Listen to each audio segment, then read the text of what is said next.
Voilà la situation. Jeune anglophone.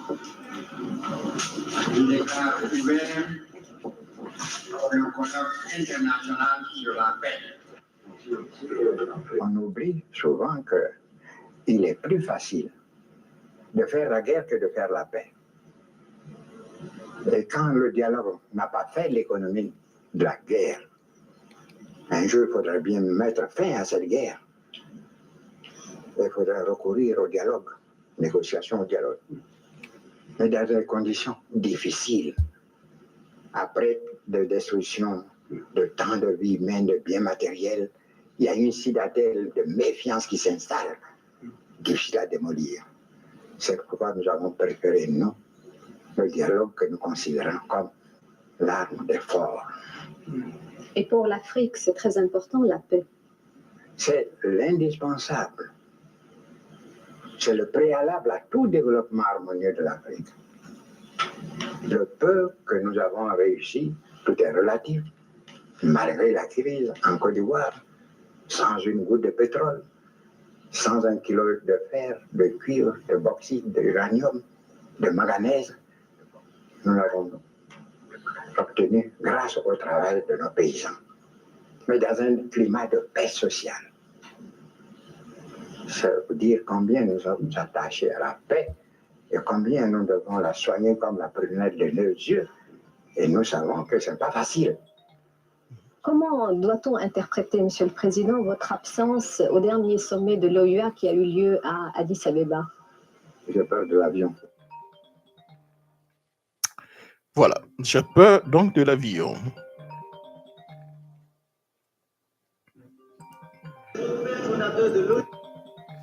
Voilà, bienvenue dans notre spéciale émission. J'espère que vous vous portez très bien et j'espère aussi que vous nous entendez très bien partout où vous vous trouvez. Si c'est le cas, donc merci beaucoup. Alors nous allons faire une émission assez courte. Une émission ensemble, comme on le dit, gardons donc la foi en demain. Je sais qu'en ce moment aussi important, beaucoup d'Ivoiriens se posent beaucoup de questions. Qu'est-ce qui se passe? Qu'est-ce qu'ils doivent faire? Est-ce qu'ils ont été donc lâchés par donc, les leaders, par les politiques? Dans ces conditions, que doivent-ils faire? Donc, beaucoup de questions sont donc posées. Et puis, je ne sais pas, pour cette émission, nous aurons des éléments donc de réponse, mais nous pouvons essayer de donner un peu notre point de vue par rapport à ça ensemble. Essayons donc d'analyser la situation et puis donner donc quelques conseils. C'est difficile. C'est très difficile. Nous qui sommes même hors de la Côte d'Ivoire, nous vivons ces moments avec beaucoup de peine, beaucoup de passion, beaucoup d'inquiétude. Et nous nous posons aussi la question, qu'est-ce qui n'a pas marché? Qu'est-ce qui ne marche pas donc dans la démocratie ivoirienne? Non, qu'est-ce qui ne marche pas? Depuis pratiquement l'avènement donc du multipartisme en Côte d'Ivoire, la situation devient de plus en plus compliquée. Est-ce que c'est parce que nous n'avons pas des hommes politiques patriotes, vraiment patriotes, et responsables, des gens qui aiment leur pays, qui aiment leur peuple, leur population, comme le président Oufouette, et c'est pourquoi nous vivons ces moments aussi difficiles? Je peux m'ajouter dans ces conditions des gens que nous pouvons aussi respecter. Henri Konan Bédié. Je pense que la décision de M. Henri Konan Bédié de céder le pouvoir après donc, une tentative de coup d'État, ou bien pour ne pas dire après le coup d'État, beaucoup, même nous-mêmes, nous avons trouvé un peu cela comme c'était un signe de faiblesse. Mais au vu de ce qui est en train de se passer aujourd'hui, ladies and gentlemen, à notre corps défendant, en guillemets, nous pouvons dire qu'Henri Konan Bédié avait raison. Parce que faire la politique en créant des conditions pour qu'il y ait des morts pour arriver au pouvoir n'est pas forcément la bonne. Il y a toujours donc des conséquences. Et après, il est très difficile donc de quitter le pouvoir, de céder le pouvoir parce qu'on s'est dit il y a tellement d'ardoises. Qu'est-ce qui n'a vraiment pas marché dans la politique ivoirienne? Avec M. Ouattara qui dit qu'il se dédie, ces militants qui disent qu'ils se dédisent, une opposition qui dit aussi que parfois qu'ils se dédient, des alliances contre nature, bien des alliances pour aller contre Pierre ou pour aller contre Paul. Et nous vivons dans cette situation depuis pratiquement, depuis, c'est ça, 90, c'est ça, 90, nous allons bon an, mal an, après donc de 40 ans de crise continue. Pas de démocratie. Ils ne sont pas démocrates. M. Ouattara n'a jamais été démocrate. C'est un dictateur. En le disant, c'est une description. Parce qu'au vu de ce qui se passe, il est très difficile de garder son silence et de garder son calme. Pour le faire, il faut être seulement soit du RDR devenir RHTP, ou bien non-ivoirien vivant en Côte d'Ivoire et bénéficiant donc des ressources du pays et qui ne veut pas du tout de changement. Sinon, comment un vieux de 84 ans en Côte d'Ivoire veut-il aller encore à un 4 mandats en trompant d'abord le peuple? D'abord, le peuple a été trompé. Nous avons engagé plusieurs débats ici. J'ai eu beaucoup de problèmes avec les cadres du PDCI-RDA en 2016. Nous avons engagé ce débat et en critiquant donc la nouvelle constitution, ces cadres nous ont dit que nous étions donc des pro-Gbagbo. Mais en ce moment, ces cadres du PDCI-RDA associés au RDR ne voyaient que leur poste. Vous comprenez? Ils ne voyaient que leur poste, ils n'ont pas eu une lecture, j'allais dire futuriste, des décisions qu'ils sont en train donc de poser aujourd'hui. Ils ont pensé qu'ils pouvaient contrer M. Ouattara, mais non, c'est mal connaître M. Ouattara. M. Ouattara a toujours pratiquement une longueur d'avance sur ses adversaires.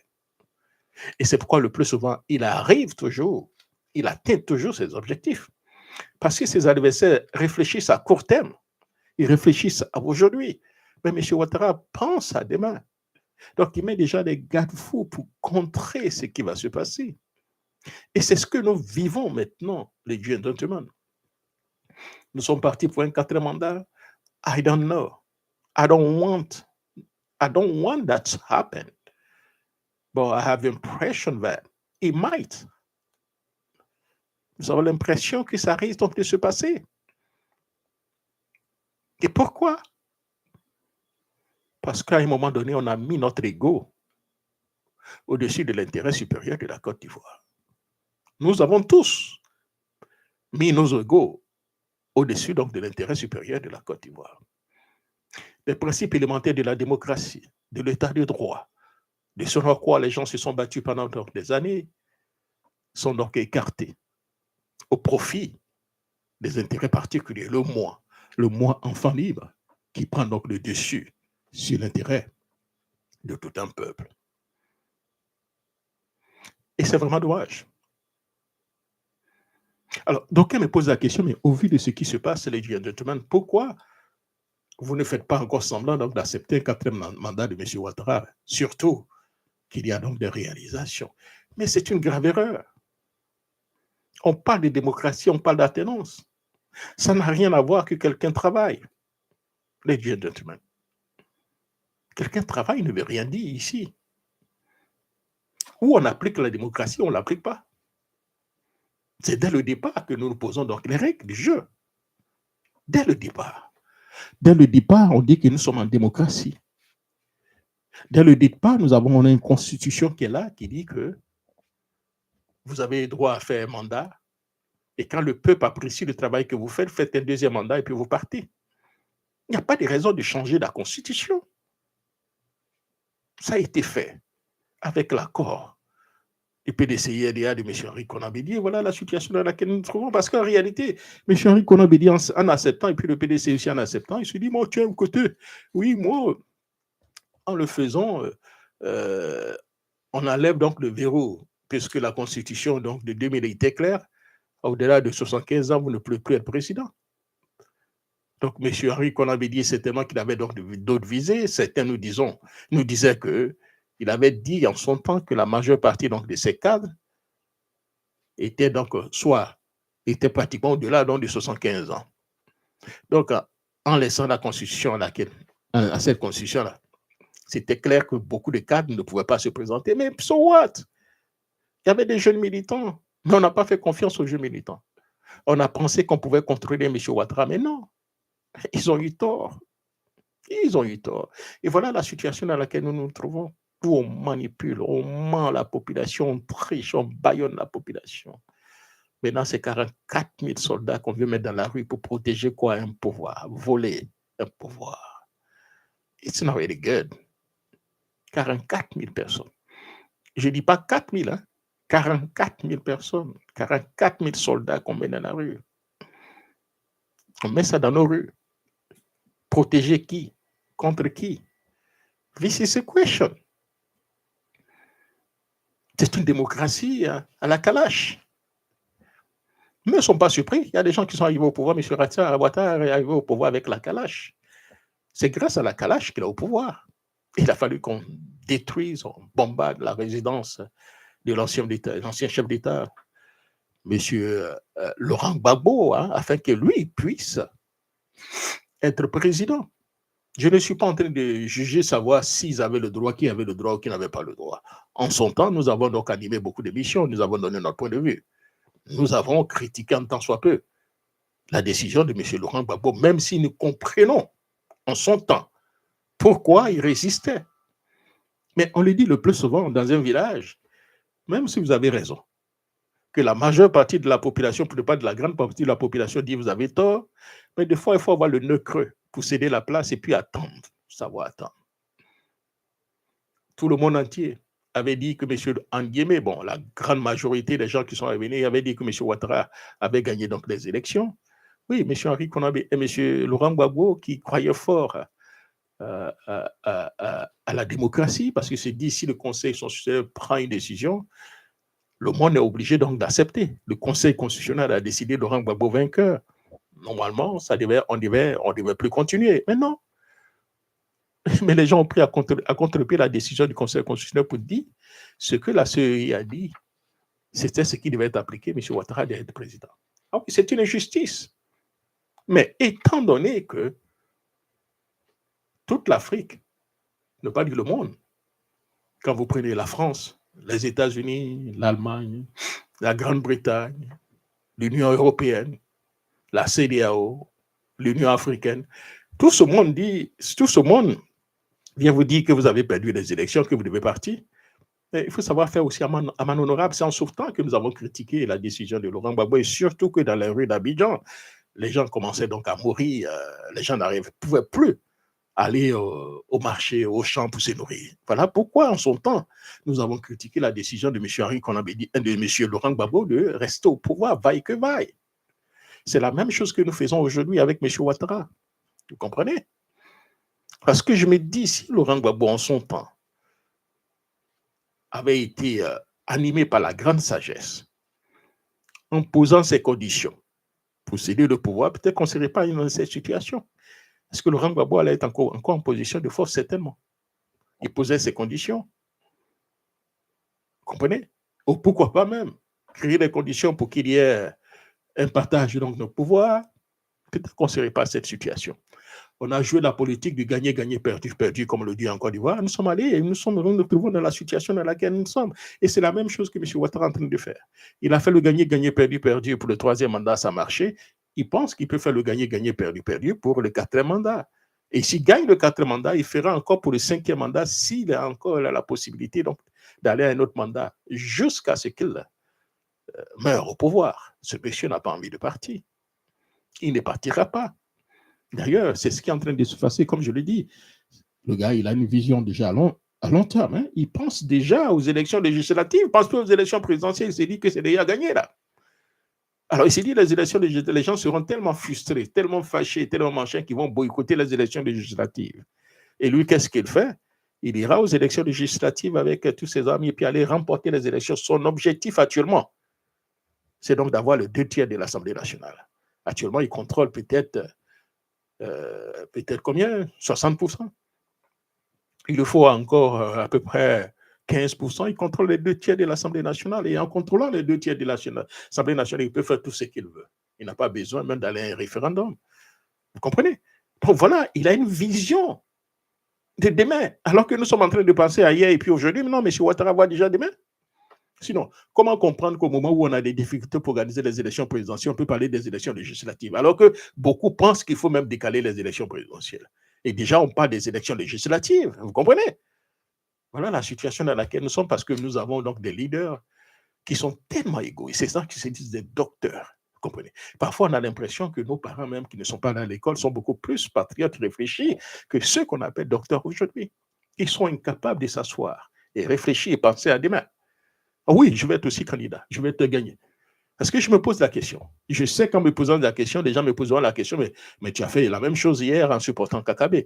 Je viendrai sur le cas donc de Kwadwo Kona-Bertin un peu plus tard. Ouais, je reviendrai un peu sur son cas un peu plus tard. Mais ce que je dis ici actuellement, ladies and gentlemen, nous sommes dans une situation donc de crise et les Ivoiriens veulent un nouveau paradigme. Ce qu'ils veulent, je parle de ceux avec qui nous discutons, c'est le départ donc de M. Ouattara. Ils ne veulent pas humilier Ouattara parce qu'il se dit au vu de tout ce qui s'est passé, c'est qu'au moins il a posé des actions. Il aurait vraiment voulu que M. Ouattara même organise donc des élections libres et transparentes et puis ensuite céder le pouvoir. Mais ce n'est pas le cas. Donc dans ces conditions, qu'est-ce qu'on fait? Nous nous posons la question, on fait quoi? On fait comment? On fait comment? Vous comprenez? Et nous sommes dans une situation assez difficile. Que faire? Alors, on me dit, ouais, qu'il y a déjà M. Ouattara, croyez-moi, comme je dis qu'il a une longueur d'avance sur tout le monde, il avait déjà réfléchi sur les candidats, comment on appelle ça, poids plume, qui voulaient affronter des gens qui ne pouvaient rien apporter. Des gens, même s'ils ont la capacité, mais au vu de la conjoncture actuelle, ne pouvaient pas mobiliser. Il a sciemment écarté Thiam, qui pouvait le battre à aller-retour. Laurent Gbagbo, qui avait des chances aussi donc de le battre. Vous comprenez? Ensuite, il a écarté. Le jeune Atiale Assalé Timoko, vous l'avez vu, très articulé. Il aura la possibilité, il pourrait donc rallier la majeure partie des Ivoiriens autour de lui. Il a écarté Vincent Tobi aussi. Il nous a amené qui? Ah oui, il nous a amené Jean-Luc Billon qui a des sérieux problèmes avec son parti. Il ne sera pas du tout supporté par son parti. Croyez-moi, je pense que M. Jean-Luc Billon était au PDCI-RDA sans connaître le PDCI-RDA.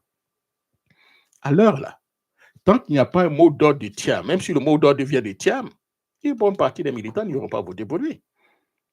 S'il n'y a pas de mot d'ordre de Thiam, Billon n'aura même pas 1% des militants du PDCI qui auront voté pour lui. Hein. Disons peut-être qu'ils sont les 0,5% qui n'ont pas voté pour Thiam et un autre 0,5% indécis qui auront voté pour lui. Hein. C'est qu'il était au PDCI sans connaître la machine du PDCI.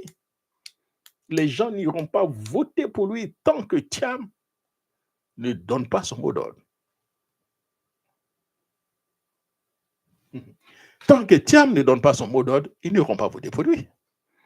Donc, du coup, Billon a besoin donc de rassembler tous les militants du PDCI autour de lui et une bonne partie de l'opposition pour espérer même être à côté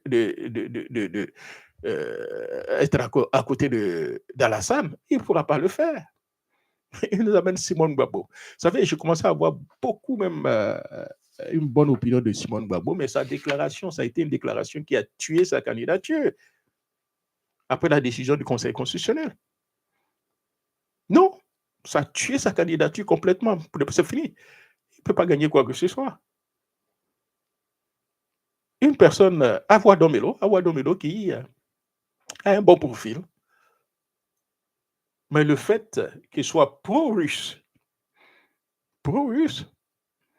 dans un contexte actuel, ça sera très difficile pour Awa Domelo de gagner des élections. C'est que la Côte d'Ivoire appartient réellement au monde occidental.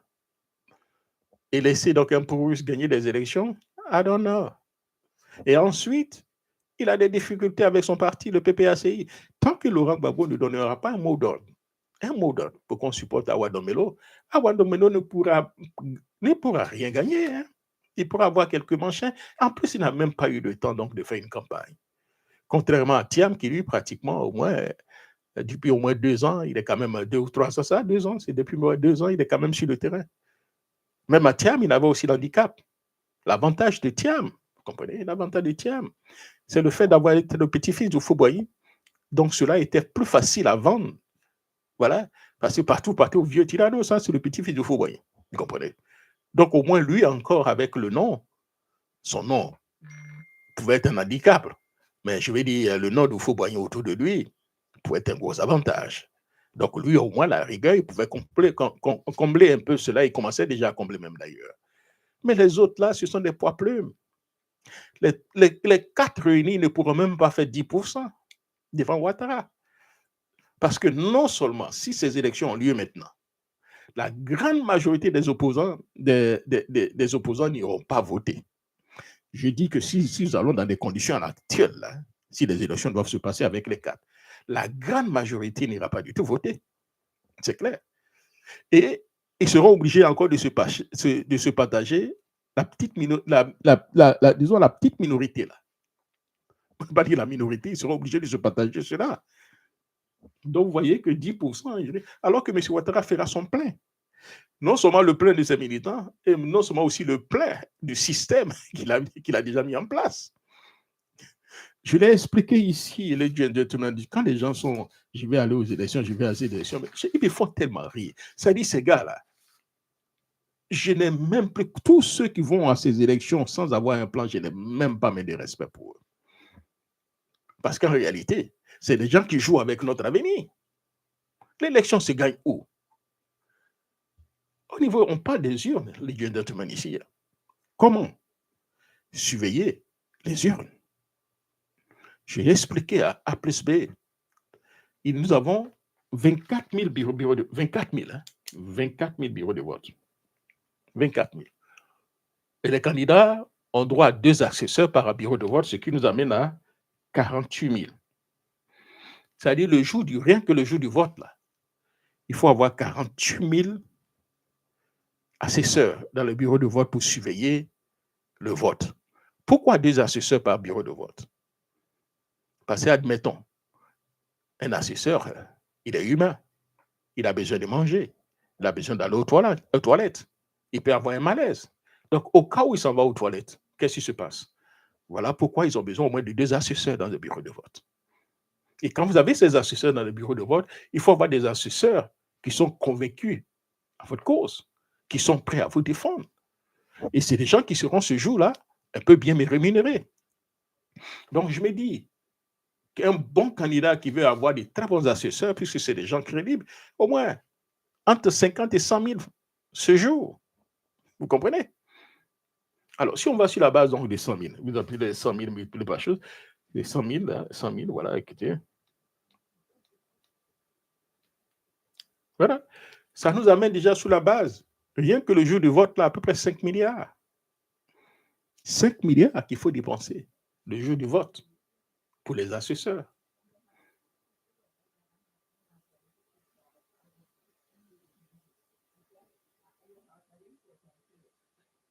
Voilà.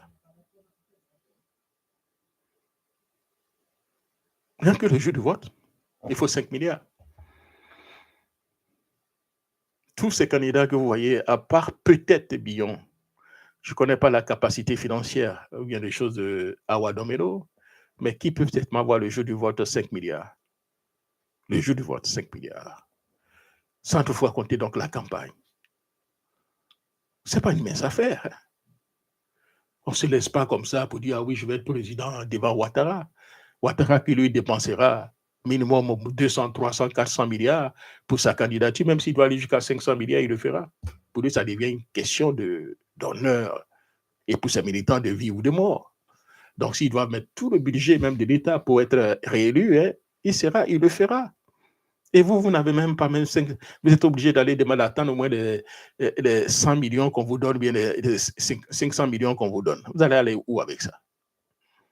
Alors, quand on parle, on a l'impression que vous êtes en train de dire à pied ou à pas de quitter. Non, ce n'est pas ce que je suis en train de dire, les gentlemen. Je me dis, vous voulez être candidat, vous avez certainement préparé votre candidature. Est-ce que vous êtes prêt? Qu'est-ce que vous proposez aux Ivoiriens? Avez-vous les moyens? Mais oui, si vous avez les moyens, il n'y a pas de problème. Comme le dit à nous aller. Mais vous n'avez pas les moyens. Vous faites quoi là? Vous êtes candidat parce que pour être candidat, les Ivoiriens n'ont pas besoin de ça en ce moment.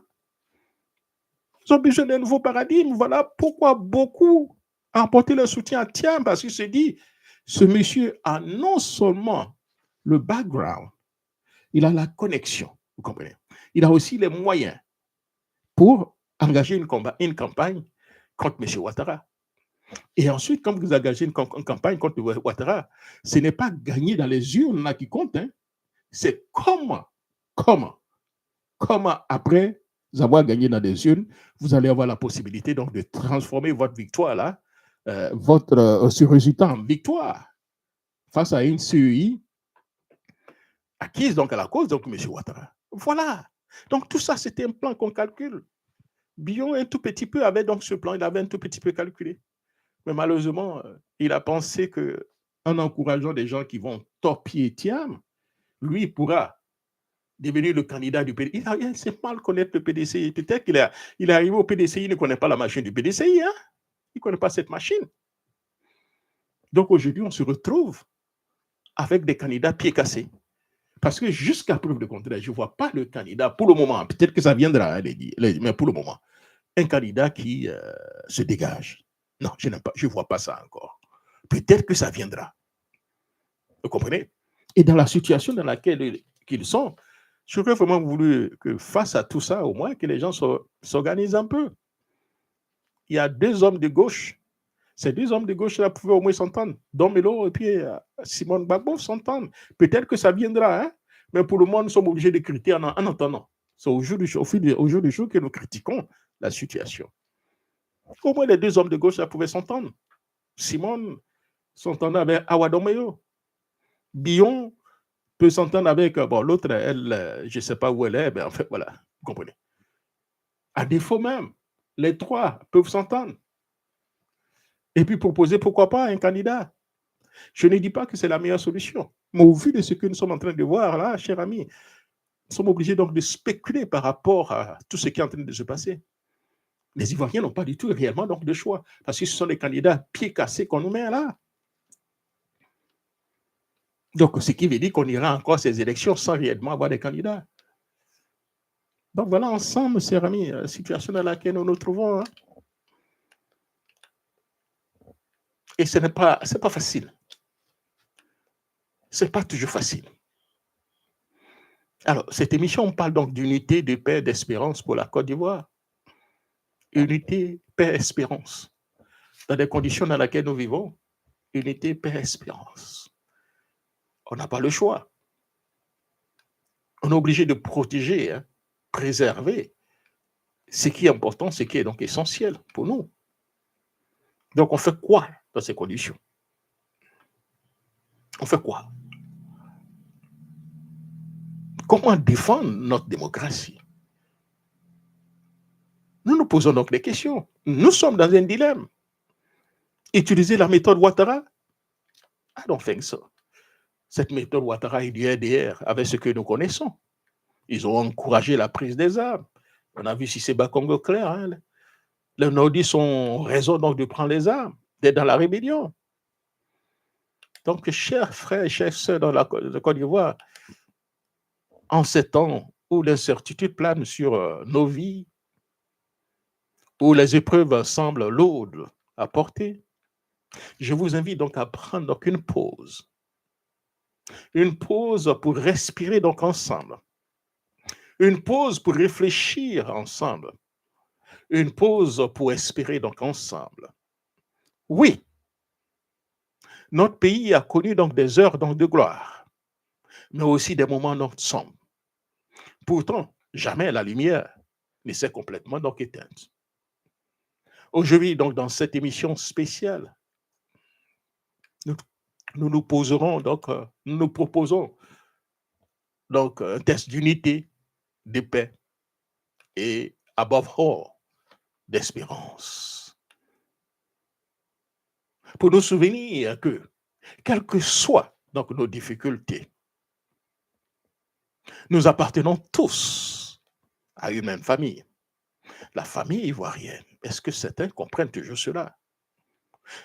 Dans ce pays-là, on n'a même pas pris des garde-fous. On a des nouveaux Ivoiriens qui viennent tous les jours. Nos fondamentaux, ils ne connaissent pas. Ceux-là ont intérêt à faire ce qu'ils sont en train donc de faire. Parce qu'ils ne connaissent pas la Côte d'Ivoire. Ils sont arrivés, fraudés sur la nationalité ivoirienne, ont pu avoir les soins et devenir ivoiriens. Ces gars-là, ils ne pensent pas comme nous. Hein?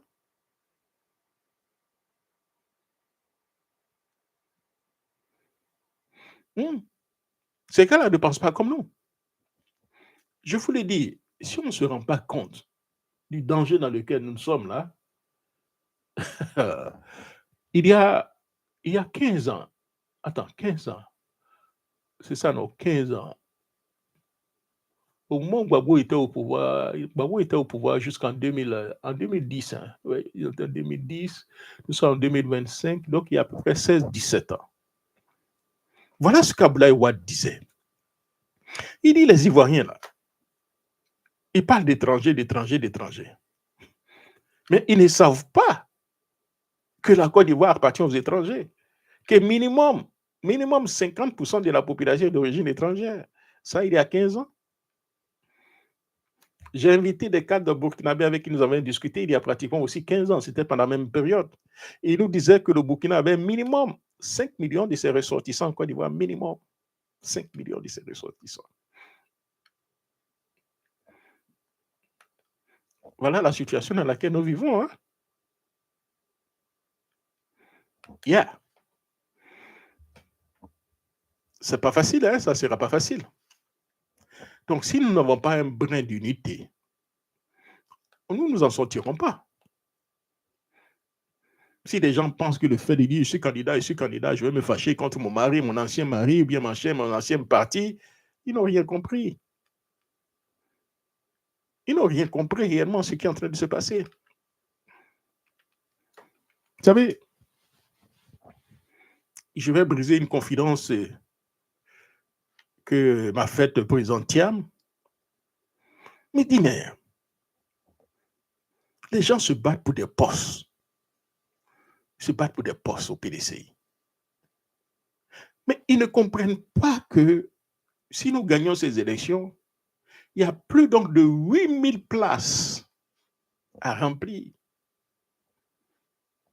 Ils se battent pour des petits postes au PDCI, EDA, je suis ça, je n'ai pas été ceci, je n'ai pas été cela, alors que le big picture, ce n'est pas que je suis ici, je suis... Non, the big picture is to go and win. Gagner les élections. Une fois que vous gagnez, comme le dit le président Afin, quand tu es au pouvoir, tu as le pouvoir. Et quand tu n'es pas au pouvoir, tu n'as aucun pouvoir. Quand tu es au pouvoir, tu as tous les pouvoirs. Voilà, c'est ce qu'il a dit concrètement. Et quand tu n'es pas au pouvoir, tu n'as aucun pouvoir. Donc, au lieu que les gens, il y ait une certaine liquéfaction des esprits, des idées, converger pour gagner, ils sont en train de se battre pour des petits postes. Ah oui, moi je suis secrétaire général. On ne m'a pas enlevé. On m'a enlevé un poste de secrétaire général. Je suis député. Mon petit poste de député, on m'a enlevé. Je suis contre Thiam. Ah oui. Ah, j'étais dans un poste là, on m'a enlevé. Alors donc je vais battre ma campagne. Je vais traduire Thiam en justice pour qu'il pète. Mais vous pensez que ce que vous faites du mal à Thiam? Vous faites du mal à Thiam? À tout moment, dans n'importe quelle institution, Thiam veut travailler, il travaillera. Dans n'importe quelle institution. C'est lui-même, après Crédit Suisse, il a dit qu'il ne travaille plus quelqu'un. Nous avons plus besoin de Thiam que lui, il a besoin de nous. Hein? Une autre confidence.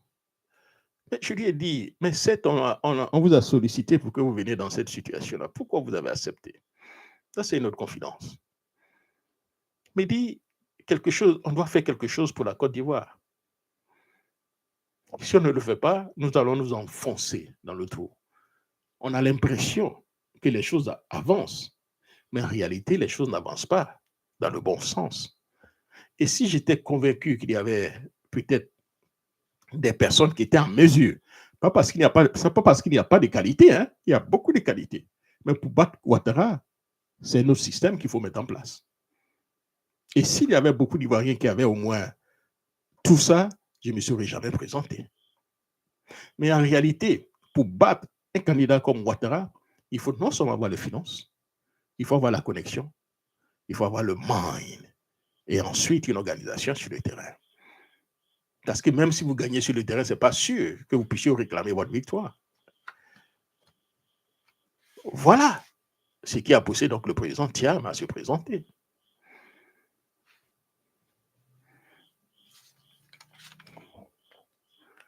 Cela nous amène dans une situation où j'ai échangé avec ma fille, qui ne parle pas bien français d'ailleurs, mais elle suivait quelquefois mon émission dans des conditions, voilà.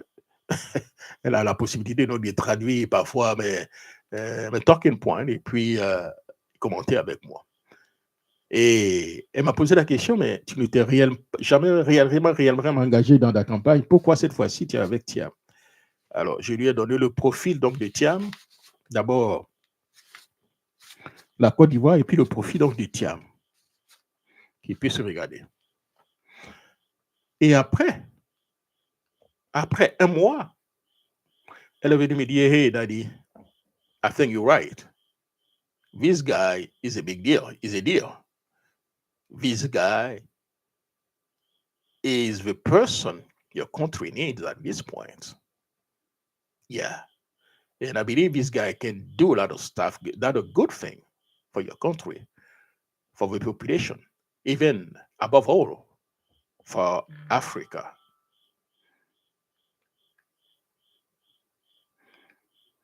Et du coup, ça nous a mené, donc, I want to be like Mike. I want to be like Etiam. I want to be like Etiam. Il dit, c'est parce que les gens n'ont pas une vision futuriste avec le background de ce monsieur. Parce que je lui dis, il est personné intuitif. Dans le temps, parmi les 30 personnes qu'on consultait au monde pour le développement du monde, Thiam faisait partie de ces personnes. Il allait au haut niveau. Il connaît, il sait comment les institutions fonctionnent. Ça n'a rien à voir avec aller au FMI. Quand on parle, on a l'impression que c'est une manière donc de dévaluer. Non, ça n'a rien à voir.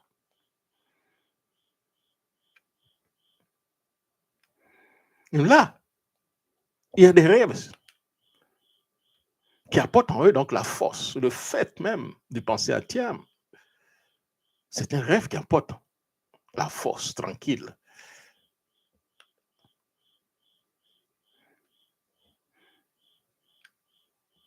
Yeah. Nous sommes en train donc de détruire tout ce que nous pouvons détruire pour aller à un quatrième mandat. Encore, si M. Ouattara avait la soixantaine, je pouvais dire choses, mais qu'est-ce qu'un vieux qui a 84 ans, il devient un vieux gaga. Il ne peut plus diriger le pays. 84 ans, malade. On veut aller avec ça dans l'incertitude. Alors qu'il aurait été tellement simple de tourner la page. On a menti, on ment la population. Oh, ce n'est pas possible. Ment la population. On a menti jusqu'à on n'a plus honte de mentir.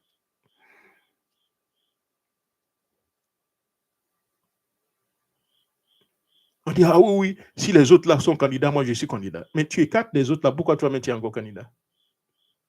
Pourquoi? Pourquoi ce grand mensonge? Et puis on accepte. Non, c'est-à-dire, accepter ce qui est en train d'accepter là, c'est fini là. On détruit ce pays là, hein, parce qu'un autre candidat qui arrive appliquera la méthode de Ouattara. Admettons, je ne souhaite, je touche du doigt, admettons que quelque chose de pire arrive. On fait comment? Parce que nous avons cautionné ce qui est en train donc de se passer. Trépatour les concessions, mentir, imposer sa volonté au peuple, utiliser 44 000 militaires pour imposer, pour tricher, pour falsifier, pour rester au pouvoir. Voilà ce qu'on montre. Mais demain, qui aura le courage de dire « Ah non, il ne faut pas faire ça ». Mais demain, est-ce que les militants même du RDR, devenus RHP, pourront dire à quelqu'un ici « Pourquoi tu mets quelqu'un dans la rue ?»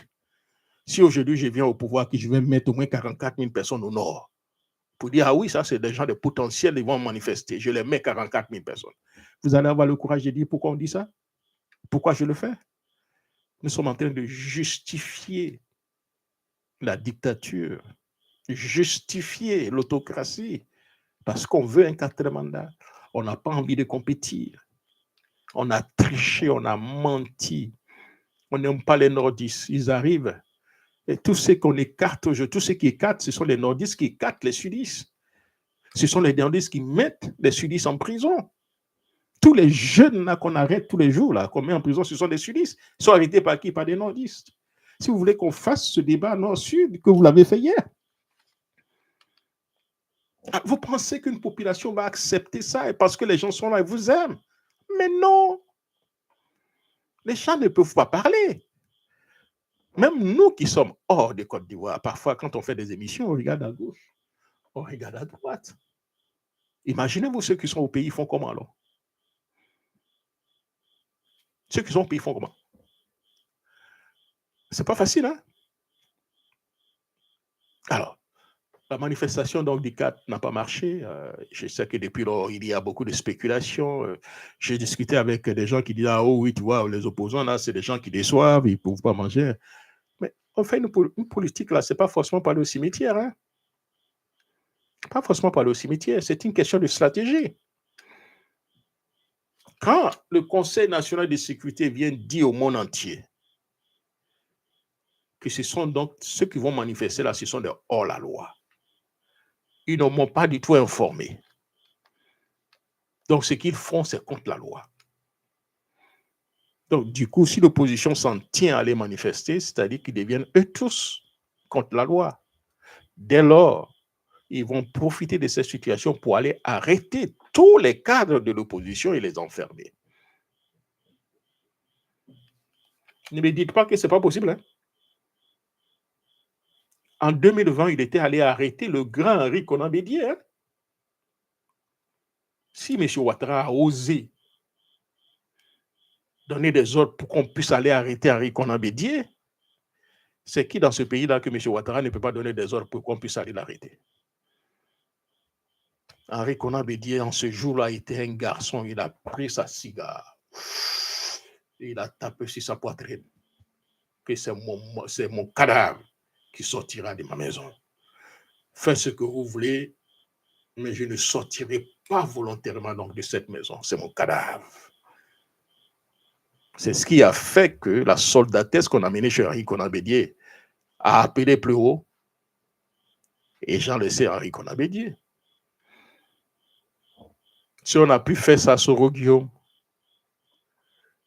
même à Laurent Gbagbo, à qui on ne peut pas faire dans ce pays. Donc ceux qui pensent que les choses sont faciles à se tromper, hein? C'est le pouvoir. Ils veulent le pouvoir. Ils iront jusqu'au prendre le pouvoir.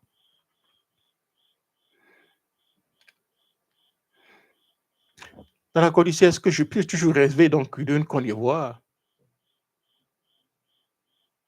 où les choses iront pour le mieux? Mais comme je l'ai dit tout le temps, ce nouveau paradigme qu'on veut là, ça ne sera pas facile, hein? Parce qu'il y a encore les vieilles habitudes. N'oubliez pas le cas de Didier Drogba. Quand vous voyez le cas de Didier Drogba, ce n'est pas loin du cas de Thiam. Hein? Ah oui, le cas de Didier Drogba, très aimé par la population. S'il y avait donc des élections, les élections avec la population, Drogba allait l'emporter de loin. Mais la FIFA a ses règles.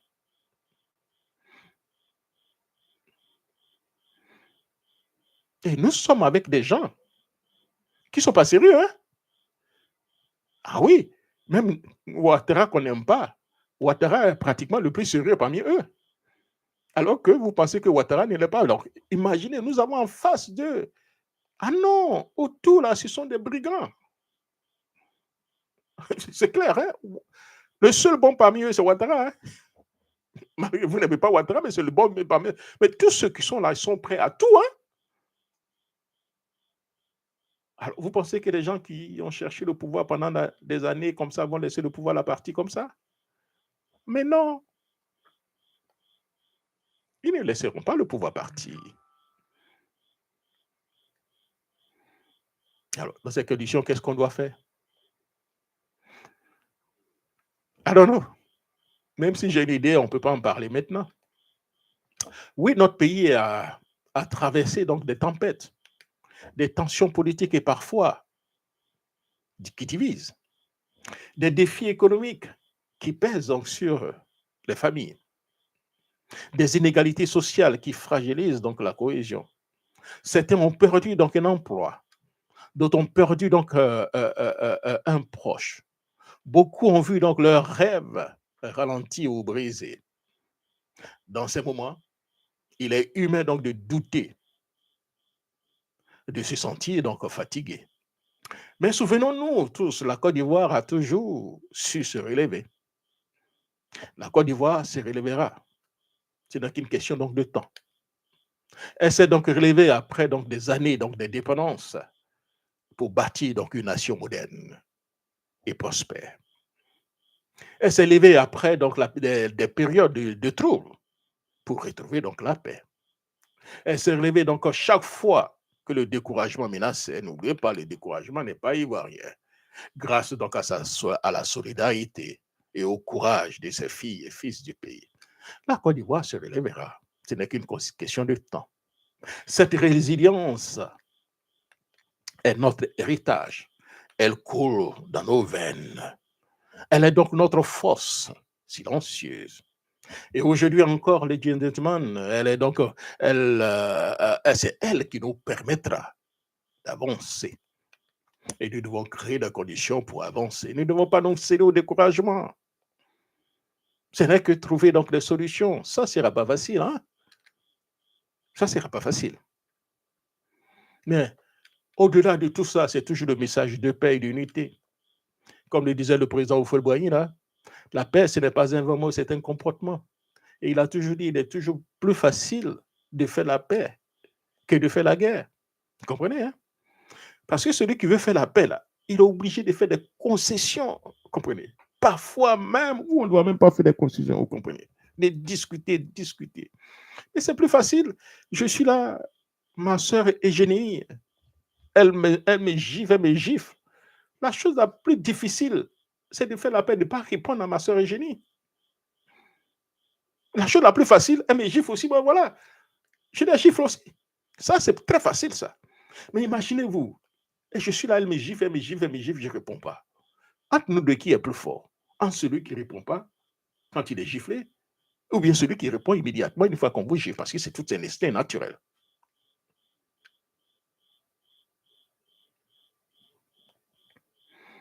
Dans le monde où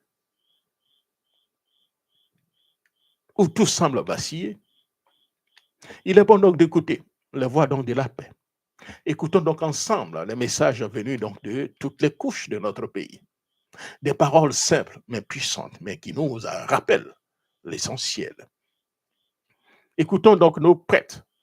Écoutons donc nos religieux. Écoutons donc nos parents dans les 4 coins donc de la Côte d'Ivoire qui demandent la paix. Écoutons les imams appelant donc à la tolérance.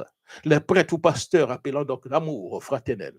Jeunes citoyens racontant donc avec un acte de solidarité une femme de marcher en parlant d'entraide et autres. Un artiste ou un poète partageant donc une parole donc d'espérance, ladies and gentlemen. Écoutons tout le monde. Écoutons donc la joie de Léonore Kofi qui demande la paix. Écoutons la voix des génies qui prônent donc la solidarité. Écoutons toutes ces voix. Écoutons les BT. Écoutons les Sénoufos. Écoutons les Maouka. Écoutons les Kourou. Écoutons les Akans. Écoutons les Agni, les Guéré, les Djoula. Et j'en passe. Nous sommes multiples. Nous sommes divers. Mais nous appartenons donc à une seule et même terre, la Côte d'Ivoire. Sauvons son Côte d'Ivoire, vous comprenez. Ne laissons pas donc des politiciens nous manipuler. L'unité n'efface pas donc nos différences. Elle nous embrasse. Elle nous transforme en richesse. Là est notre vraie beauté. Là est notre vraie force, l'unité. Au nom de l'unité, ne laissons pas donc un politicien nous manipuler et créer des conditions pour des guerres entre Pierre et entre Paul. Nord, sud, est, ouest, Baoulé, Bété, Djoula, Sénoufo, Koyaka. Mais non, les gens humaines. Sortons de tout ça. Mettons l'intérêt supérieur de notre pays au-dessus de tout. Est-ce que les actions que nous posons aujourd'hui, les actions de nos leaders, là, et si ces actions convergent vers l'unité, vers la paix?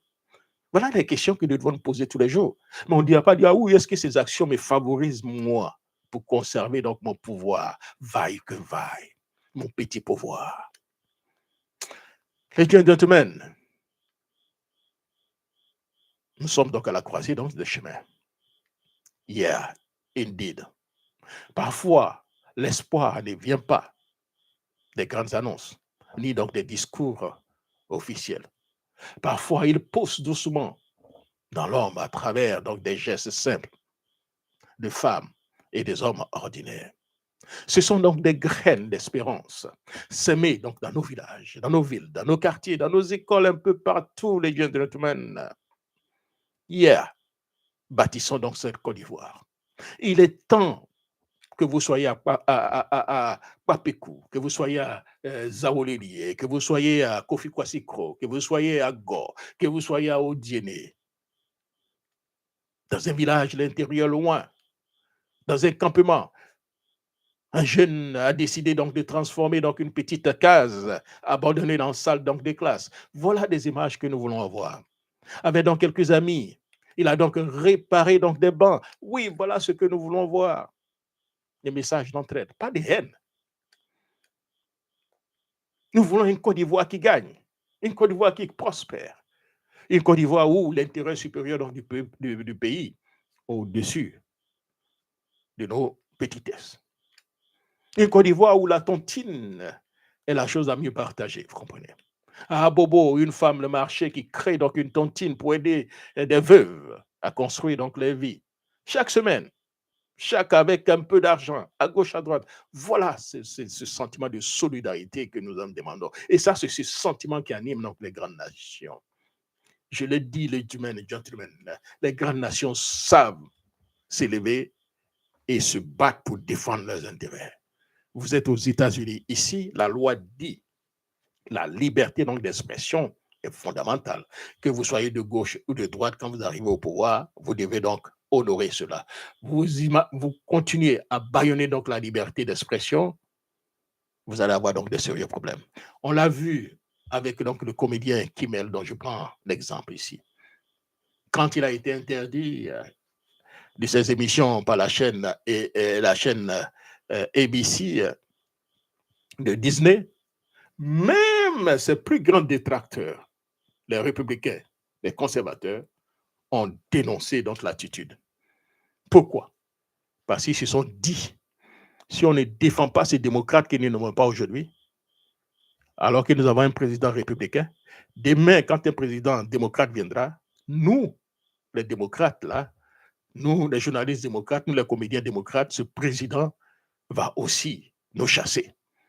Dès lors, défendons donc le démocrate qu'on n'aime pas pour nous protéger demain. Voilà comment une grande nation fonctionne. Et nous sommes assis. Des gens qui ont de nationalité douteuse viennent ôter la nationalité à un Ivoirien que nous connaissons depuis toujours et nous ne disons rien. On est où là? On est où? Quelle est cette Côte d'Ivoire?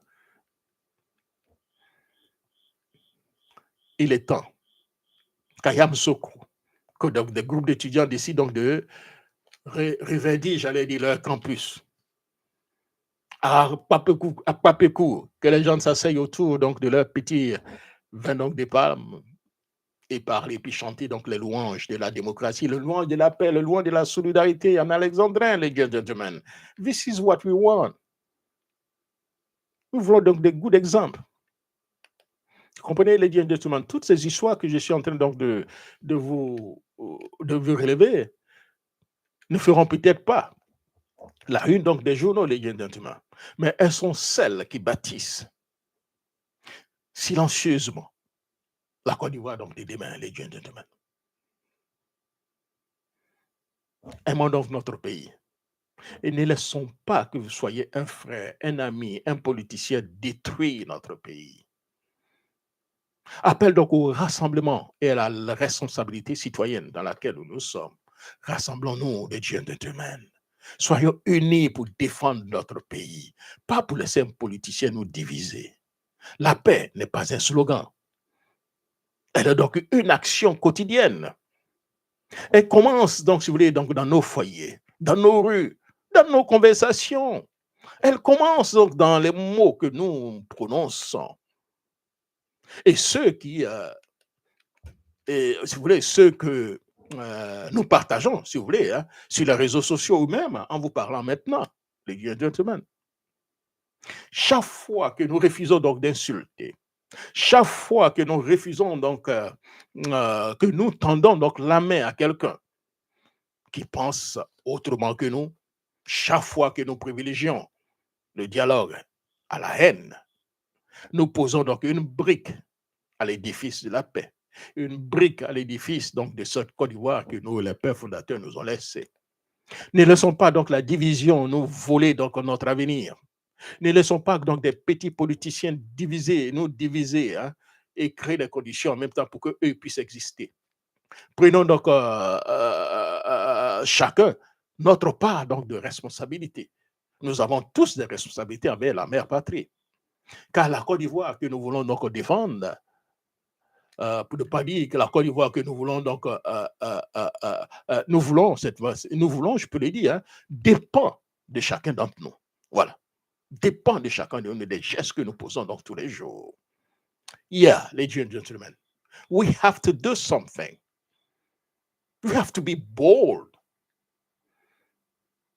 En conclusion, on peut parler d'un lendemain meilleur possible pour la Côte d'Ivoire, mais oui, il faut toujours être optimiste, ladies and gentlemen. Un lendemain meilleur.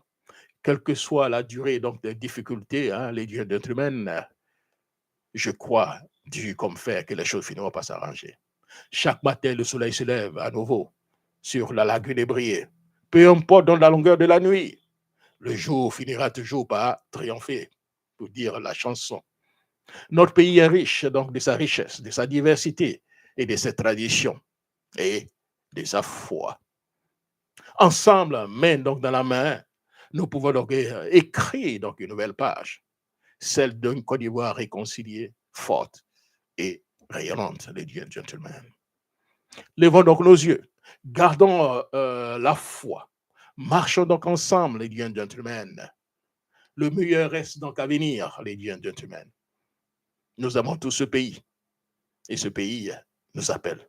Comme le dirait la chanson, fiers Ivoiriens, le pays nous appelle, pour ne pas dire l'hymne national. Fiers Ivoiriens, le pays nous appelle, ladies and gentlemen. Merci beaucoup de nous avoir donc d'avoir suivi notre émission. Et puis, rendez-vous certainement une émission, je verrai demain. Si nous avons donc un invité, on sera encore là demain. Voilà, demain, ça sera, si on doit faire une émission, ça sera aux environs donc de 13h, 14h. 13h, 14h, il sera quelle heure à Abidjan? Vous ajoutez 4. Donc, si on commence à 13h, 14, 15, 16, 17, 18, 17h, bon 17h, 18h, je pense, quelque chose comme ça. 17h, 18h, peut-être we're gonna have a show. Peut-être qu'on aura un invité. Who knows? Merci et surtout, bon week-end à tous ceux qui nous suivent dans les 4 coins du monde. Je ne sais pas s'il y avait des préoccupations des uns et des autres que je pouvais certainement répondre.